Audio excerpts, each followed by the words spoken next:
Bueno, mis queridos estudiantes, continuando con este mundo de la literatura, algo tan maravilloso como es el conocimiento de las letras y el pensamiento, que tiene que ver con la filosofía, la literatura, el lenguaje, los conceptos históricos, los contextos sociológicos, los contextos culturales y todo lo que relaciona al hombre en todas sus dimensiones. Ahora pasamos, después de ese renacimiento, donde renació el pensamiento y todo este tipo de cosas, y que se termina en el siglo XVI, el cual va a impulsar una nueva etapa de transformación para la humanidad. Ya el hombre viene con unas ideas distintas a las medievales, conceptos diferentes, y va a entrar a una edad llamada la Edad Moderna. La Edad Moderna se caracteriza primero que todo por ser una edad de pensamiento antropocentrista. Antropo significa hombre, centrista, centro. Va a ser totalmente opuesta a la medieval. La medieval era teocentrista. Teo, Dios, centrismo, centro. Acá va a ser el hombre. Quien va a interesar y quien va a importar es el hombre, el ser como tal. Entonces, la edad moderna va a hacer ese proceso de cambio. Ya se va a dar todo ese proceso en 1789 de la Revolución Francesa.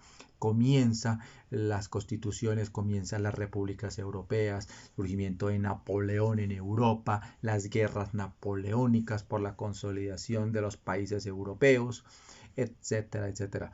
Ya empiezan las universidades y los colegios, que esto fue una idea de Napoleón, entre todas, o entre muchas de sus otras cosas. Habrá muchas cosas negativas de Napoleón, pero una de las cosas positivas de Napoleón fue eso específicamente.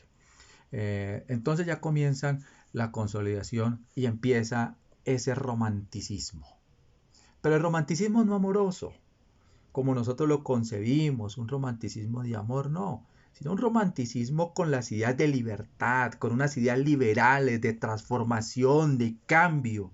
Esas ideas liberales que surgen allá en Alemania en la Edad Moderna, comienza a generar un nuevo proceso en el concepto de la dimensión de lo que significa ser hombre y de su proceso de transformación social para la vida en sociedad.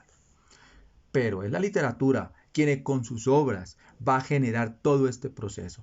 Entonces ese romanticismo se va a extender para coger las armas en su momento y luchar por una libertad.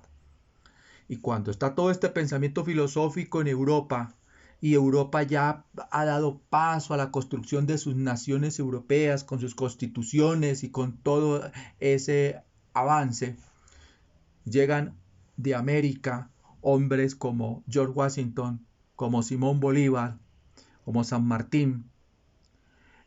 Y en el caso de nosotros, que nos compete hablar más de Bolívar en este aspecto, Bolívar llega ya y encuentra una filosofía totalmente diferente, ya un sistema de gobierno diferente, democrático, y la gente ya no esclavizada, sino ya, como se dice, con unas ideas liberales.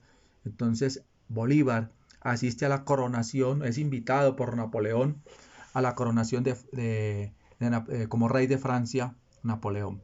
Eso equivale, como les he dicho a mis estudiantes, a que usted lo invite Donald Trump a la posesión presidencial.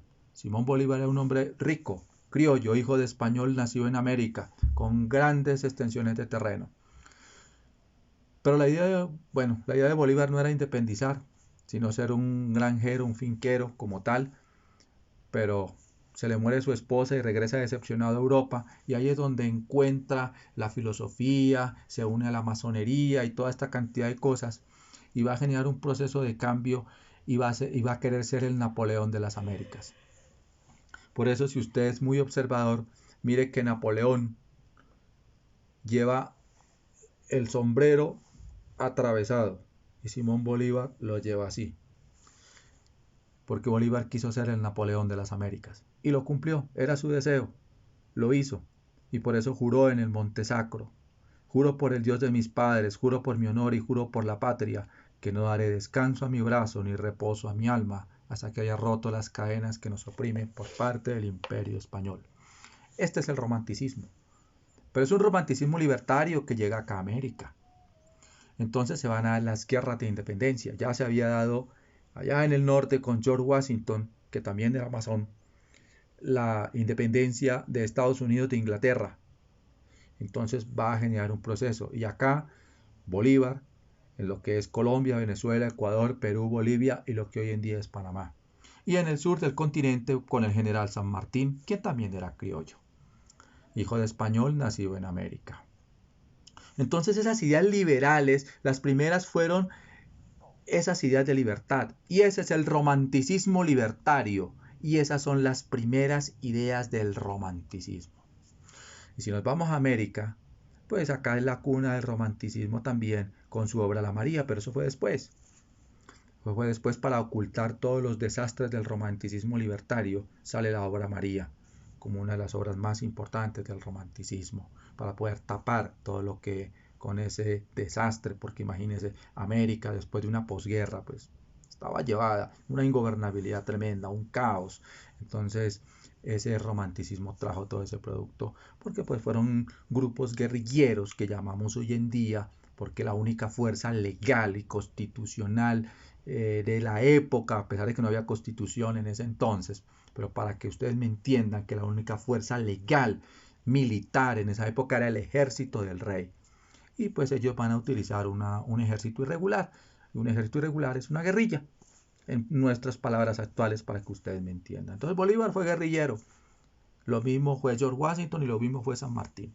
Esa es una de las grandes realidades y así es como se ha construido lastimosamente la política en Colombia, por decirlo de una manera. Entonces, volviendo a la edad moderna, estas ideas se impregnan en Europa. Allá están. Y de allá son traídas acá a América. Entonces se va a dar un proceso de cambio y de transformación. El hombre va a ser importante por su forma de pensar y ya comienza por primera vez a mirarse cómo se comienza a educar el pueblo. Ya pierde estatus la iglesia como tal, pierde su estatus. Ya entonces, como ya en la Edad Media, Lutero había empezado a hacer todo el proceso de transformación, que en la Edad Media me olvidé hablar de Lutero, pero aquí le retomo esa parte. Lutero se opuso a todo lo que tiene que ver con el catolicismo cristiano y entonces saca la reforma protestante. Entonces todas estas creencias religiosas que se van a derivar del catolicismo van a impregnar a Europa. Pero América no va a llegar a la reforma porque la iglesia saca la contrarreforma. En Europa sí se dio la reforma. Entonces, por eso es que van a tener un proceso de evolución más rápido en todos los procesos de aprendizaje y de concepción de todas estas cuestiones religiosas. Acá, la contrarreforma llega con la Constitución del 91. Entonces, es donde se proliferan más las religiones que no son católicas, pero que nacen de ella. Esta es una de las cuestiones, llega tardío, como todo lo que llega acá a América es tardío. Si nosotros miramos Europa en los años 90 ya estaba manejando el Internet. Acá a nosotros nos llega prácticamente los primeros computadores llegan a finales del 90 y la Internet comienza su proceso prácticamente como a mediados del 2000 y apenas nosotros estamos en un proceso con algo cuando allá, con una Internet cuando allá ya tienen un sistema mucho más desarrollado en todo este proceso. Entonces, asimismo, ha pasado con las ideas literarias, con los movimientos literarios. Entonces, este movimiento del romanticismo, que también va a ser un género literario, va a ser un género de romance hacia la libertad del ser. No con la concepción del romanticismo amoroso, que esa es su segunda etapa, ¿no? Esa es su segunda etapa. En la primera etapa sí es el romanticismo libertario, las ideas de transformación, de cambio, las ideas liberales, el surgimiento del capitalismo, las libertades individuales, los derechos que tiene cada uno. Y esto va a fundamentarse con la política que tiene que ver dentro de cada país. Entonces, literatura, política y movimientos literarios están muy ligados con los cambios sociopolíticos y culturales de una sociedad. De ahí que no podemos dejar de hablar de la política. La política es educación, la política es salud, la política, si usted va a comprar un huevo a la tienda, todo ese valor se lo impone la política, pero todo eso tiene una manifestación lingüística, literaria, tiene una manifestación artística para que se genere ese proceso. Eso es lo bonito que tienen las humanidades, que trata todo como un conjunto, no como una parte. Entonces, el concepto de nuestra sociedad, porque así lo habían enseñado, era que el español y la literatura solamente tenían que enseñarse el profesor tenía que enseñar tildes, tenía que enseñar a escribir y ortografía y no más. Pero ante los nuevos desafíos de la humanidad, se vio la necesidad de integrar el conocimiento. Y esa integralidad de conocimiento ya no es una parte, sino un todo. Y ante ese todo, entonces se empieza a mirar todo el contexto que viene detrás del lenguaje. Si este es el lenguaje, él no aparece solo. ¿Por qué hablamos el español? No hablamos español así porque sí. Hablamos el castellano o español por unos hechos históricos. ¿Cuáles fueron los hechos históricos? Primero, el griego. Segundo, el dominio de Roma con su lengua romana o latina. Esto va a dar surgimiento a las lenguas romances, y estas lenguas romances, que son el castellano, el francés, el portugués, el italiano, el rumano, el vascuence, perdón, el éuscaro. Entonces son otras, ese es el origen. El origen es el latín, pero va a tener incluidas palabras de origen árabe. ¿Por qué? Por la invasión de los árabes. Entonces usted dice, vamos al almacén. Almacén es palabra árabe. Entonces mire de dónde viene, cómo es el contexto. Ahora, ¿pero qué tiene que ver esto con el lenguaje? Mucho. Porque es la conformación del lenguaje de las palabras que traían tanto los militares como los comerciantes que se van a impregnar. Y esto va a influenciar en la política. Y esto va a influenciar en la cultura. Y esto va a influenciar en la forma de ver y de concebir el mundo en su momento. Hoy en día, en este momento, estamos viendo un influjo del idioma norteamericano, de la internet. Entonces vamos a empezar con un cambio lingüístico y cultural, para bien o para mal, de una u otra manera. Habrán cosas buenas y cosas muy negativas también, pero generará un cambio, y esto va a generar un cambio social, un cambio en lo político, un cambio en lo económico, un cambio en lo jurídico, un cambio en la forma de concebir el mundo y en la sociedad que nosotros de pronto vivíamos hace algunos años a cómo la viviremos a futuro. Entonces habrán muchos cambios que se empezarán a generar, no solamente por la internet, sino por la forma en que ésta influye de manera sociocultural, lingüística y literaria en las manifestaciones de vida del ser humano. Entonces, la edad moderna se caracteriza por la era de las revoluciones y las transformaciones, y va a empezar unas figuras literarias como el romanticismo. También viene unos movimientos literarios de gran importancia que van a hacer que poco a poco vayan a desarrollarse pensamientos totalmente diferentes. Pero el más importante que se va a desarrollar en ese momento es el romanticismo, y que va a influir ese pensamiento literario y esa manifestación de género literario romántico va a influir en la política, va a influir en las guerras, como la de Bolívar, y en la independencia y en la constitución de naciones como las conocemos hoy en día como repúblicas. Entonces, si no existe la literatura, si no existe, como decían los antiguos, la pluma es más poderosa que un arma. Por eso es que han perseguido a escritores. ¿Por qué han perseguido a Neruda? ¿Por qué el general Franco en España, cuando fue en 1936 a 1939 la Guerra Civil Española? ¿Por qué persiguió a los maestros? ¿Por qué persiguió a poetas? ¿Por qué fusiló a muchos de ellos y muchos migraron acá a Colombia y América Latina? ¿Por qué Pinochet persiguió a Neruda? Pinochet hizo el Carnaval de la Muerte en Chile, un dictador apoyado por Estados Unidos, como todo el mundo lo sabe y en la historia está, no lo digo yo. Asesinó a Allende, lo está en la historia, no lo digo yo. Vaya a los libros de historia, 9º grado, ahí está. ¿Por qué persiguió a Neruda hasta en su lecho de muerte? ¿Y por qué persiguió e hizo el Carnaval de la Muerte con profesores, escritores, poetas? Porque colocaban el dedo en la llaga, y estas denuncias hacían tambalear su dominio imperial, porque estaba dominando a Chile en su momento y estaba ocasionándole un caos muy tremendo. lo llevó a la muerte, lo llevó a muchas cosas que no gobernó de forma muy buena y se burló del pueblo chileno como tal y del mundo entero, porque recuerden hace algunos años cómo se hizo pasar por enfermo y después se bajó en el aeropuerto de Chile caminando. Burló a la justicia y burló a la humanidad también. Entonces, todo este tipo de situaciones fueron denunciadas por los escritores, por los poetas, por los artistas. Por eso los artistas son perseguidos. Por eso es que no se promueve ni la educación ni las artes, porque colocan el dedo en la llaga y esa es la labor. Un maestro que no sea revolucionario, que no esté en contra de lo que es injusto, no merece ser llamado ser maestro ni artista. Un artista que no coloque el dedo en la llaga, cuestionando la realidad aún a costa de su propia vida, no merece ser llamado artista, porque la función es clara. El arte tiene como función observar, analizar y criticar una realidad para transformarla, para cambiar la vida. Esa es la función de todo artista. Y usted como escritor, usted como poeta, usted como profesor, es un artista, como literato.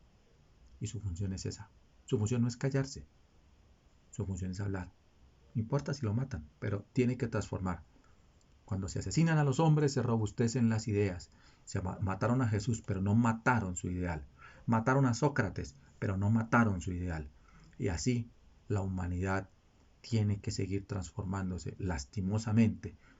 Algunos se tendrá que dar la vida o no, pero el mundo seguirá cambiando. Y esa es una de las grandes enseñanzas de la literatura y la filosofía. Esa es una de las grandes verdades. Y la verdad es que hay que dejar mejor este mundo y dejarlo mejor de cómo lo encontramos. Esa es una realidad. Y en la Edad Moderna pasó eso, pasó esos grandes cambios. Entonces ya no le temieron a la muerte. Ahora enfrentaron ese miedo que tenían porque esa inquisición de la Edad Media y ese dominio les hizo perder los nortes. Pero con ahínco se lanzaron, muchos murieron, pero cambió todo. Entonces, el legado es cambiar. Ahora, terminando esto, les dejo aquí un dato. El dato es el siguiente. En la plataforma de la Corporación Universitaria están los videos de en secuencia de 20 minutos, de 15 minutos, etcétera. Ahí están secuencialmente y también están las actividades. Unas están subidas en material PDF, como lo pide ahí, están unas actividades para que ustedes lo observen, lo busquen, lo miren, lo lean, lo escudriñen, lo investiguen, cuestionen también, porque se trata de eso, de cuestionar. Cuestionen lo que yo digo, cuestionen lo que yo les enseño. No se queden con mi pensamiento. Yo no quiero que otro piense igual, no. Quiero que usted piense diferente, que me cuestione. Esa es una de las grandes verdades. Entonces también hay unos videos que están subidos ahí y que otros que voy a ir subiendo. Entonces para que usted los vaya mirando. En este momento voy a subir como unos 4 o 5 videos, cada uno de unos 15 minutos más o menos, para que usted los vaya mirando. El primero que está ahí es la épica griega, que ese ya está subido y está en la plataforma y está en YouTube. En YouTube está en el canal mío de YouTube, ahí lo puede usted meter y lo puede mirar y puede sacar sus propias conclusiones, lo puede mirar en su trabajo, en su casa, en el trayecto donde usted vaya, puede irlo mirando si tiene el internet. Entonces, estos son los nuevos cambios, las nuevas tecnologías, algo impensable en la edad moderna y algo impensable en la edad antigua. Recuerde que en Europa la edad moderna no es la actualidad, la edad moderna es del siglo XVII, del siglo XVI al siglo XVIII, es el siglo, la edad moderna. Y en este momento Europa está en la contemporaneidad. Listo, estamos en la contemporaneidad como tal. Entonces, que tengan un excelente resto de semana. Cuídense mucho.